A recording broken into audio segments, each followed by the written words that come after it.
terra, mas está esquecendo a coroa lá de cima, o prêmio lá de cima.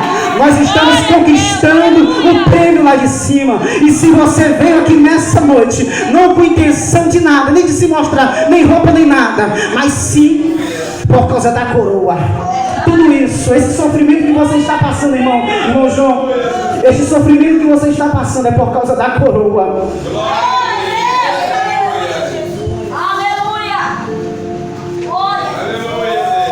Quer conseguir a coroa, não vai ser fácil não. Quer conseguir a coroa, a gente vai gemer. Quer conseguir a coroa, você vai chorar. Porque a Bíblia diz que existem dois caminhos, o estreito e o largo.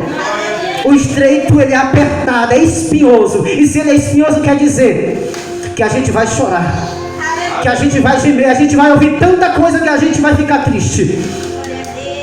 Mas esse é o alvo do céu, a coroa lá de cima que eu quero.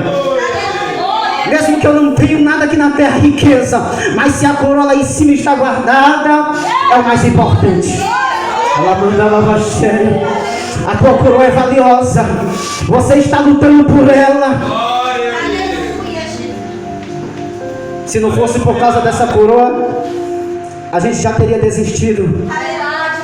Se não fosse por causa da coroa, você não estava aqui. A gente almeja o prêmio lá de cima, a coroa lá de cima.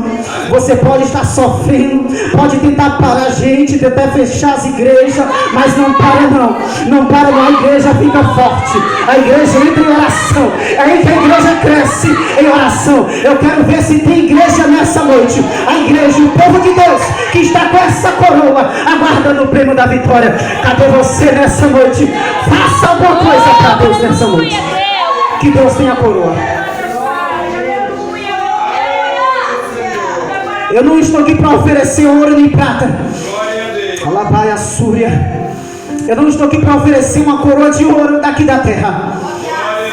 Mas sim, o que nós pregamos, essa coroa é a nossa salvação, que é valiosa. Alabaia Súria. A tua coroa é valiosa. É isso que nós estamos lutando dia por dia, mesmo sendo difícil, mesmo passando por luta. A gente está lutando para chegar lá, pastor Erisvan. É com muita luta, é com muito choro, é com muitas lágrimas. Mas eu quero dizer para você, crente, nessa noite: ninguém rouba a tua coroa. E o diabo está tentando roubar a tua coroa. Pode até tentar parar a gente, mas esse povo de Deus é um exército maior. Deixa eu ver a igreja que está nessa noite com o prêmio, que é a coroa, o melhor prêmio. Você tem a salvação garantida. Será que você acredita? Se nós é crente mesmo, a gente tem a salvação e a gente tem a certeza que a gente vai para lá. Aleluia, Deus. Se eu não tiver a certeza, eu vou me entregar a Jesus. Se nós não temos a certeza, para que nós estamos aqui? Porque nós almejamos este prêmio. Uma certa vez,